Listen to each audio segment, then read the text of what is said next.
most families, but one of the things that stands out most about our family, as Brian talked about before, was that our table was always full. Mama is a chef supreme. The food may have not been exactly the kind of food that you read about in magazines or you eat in fancy restaurants, but there was always plenty of it. Our parents were raised in a depression, so they had to learn to make do. We ate a lot of flour gravy and biscuits and rice and red gravy and white beans and rice. I have never eaten anywhere else in the world such delicacies as egg gravy or scrambled eggs and potted meat. Maybe she learned that from Grandma, I don't know. We raised our own beef, so we had plenty of steak, though. A wonderful delicacy was fried fish, which after being deep fried was placed in a brown paper bag to keep them warm.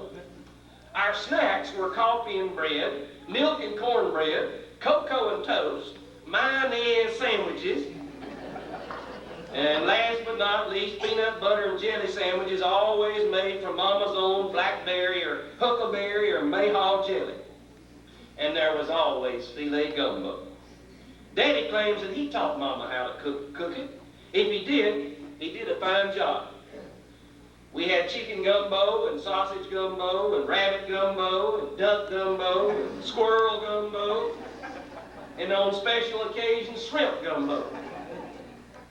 Daddy liked gumbo so much, he learned how to dry and grind sassafras leaves to make his own filet. Over the years, we've had quite a few Yankee preachers come down here and pastor our church, and they always went back up north telling tales of chicken gumbo, dirty rice, and hog head cheese, all of which were in the words of my daddy, Cat Larrabee. Mealtime for the McCains was not really a time for conversation. Eating has always been a serious business around our house. Talking could take place before the meal and after the meal, but during the meal, our conversation was limited to, pass that rice down here. Now hand me another one of them big brim. And we always learned to eat quickly. You know, there are only so many pieces on the chicken, and when you have a big family, if you want to get a second piece, you gotta hurry. And that's still a practice that I practice today. I've eaten many places. I've eaten, after I prayed for this, we went upstairs in Congress and had lunch with a bunch of congressmen, and I guarantee you I was the first one finished. About 30 years ago, Daddy bought this huge, long table from Mr. Barton Parker. It has been a very useful piece of furniture as our big family has gathered over the years. However, pity the poor soul who sits in the middle. Lori learned early in our association with the McCain family that you don't sit in the middle of the table. If you do, you spend all your time passing things back and forth. Brad said it a moment ago, gumbo contains a lot of different ingredients. It contains many different spices, which gives it its real unique taste. It contains onions and peppers, which if taken alone don't really taste quite so good. And they might even make you cry. When we eat it, most of the gumbo is made of just ordinary rice, which is fairly tasteless when taken by itself. The lives of our parents and our own lives has been a lot like that. Much of Mama and Daddy's life have revolved around work and toil and pretty ordinary things. However, their lives have been spiced up with enough humor and adventure and other things which have helped turn the ordinary times into the good times.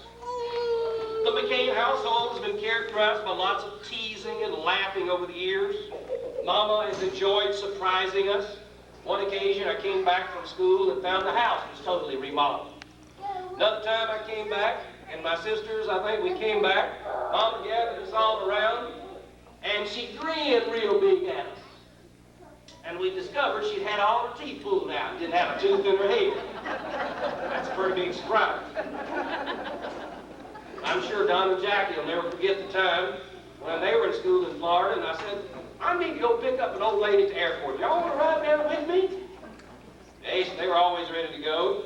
All they discovered that that old lady they were picking up was their own mother, who vowed never to be on an airplane.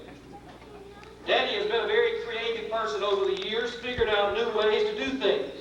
He turned a telephone booth into a smokehouse. After several attempts to get decent water in our house, he ran a plastic pipe for almost a mile so he could get city water and then spend most of his time over the next 4 or 5 years fixing leaky pipes. His creative attempts have not always been successful.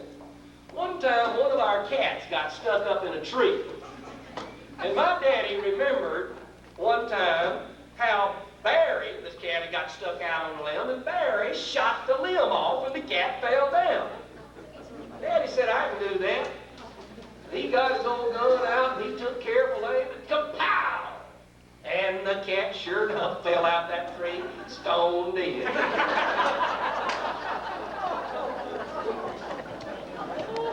One of the few things that Mom and Daddy disagreed over was politics. Daddy thought that everybody should be involved, and he personally got involved. Mama felt like the term crooked and politics went together like peanut butter and jelly. Daddy wanted to run for school board and later for police juror. Mama didn't want him to run and even threatened to vote against him.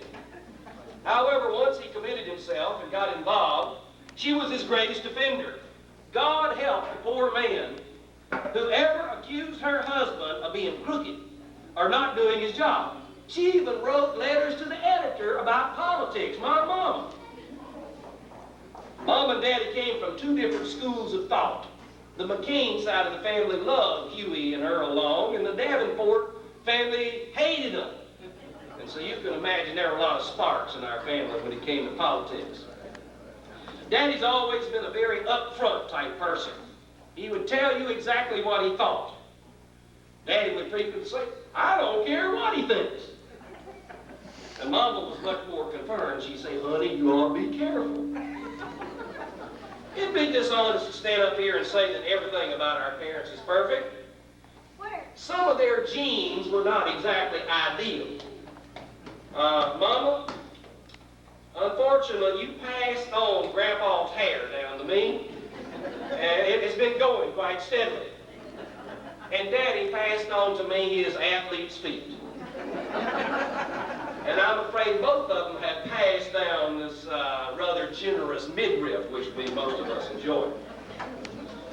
On an occasion like this, it's easy to talk about the good times and ignore the bad times.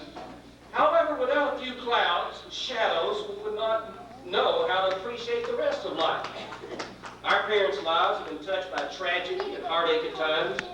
Daddy lost an eye about 35 years ago in a tractor accident.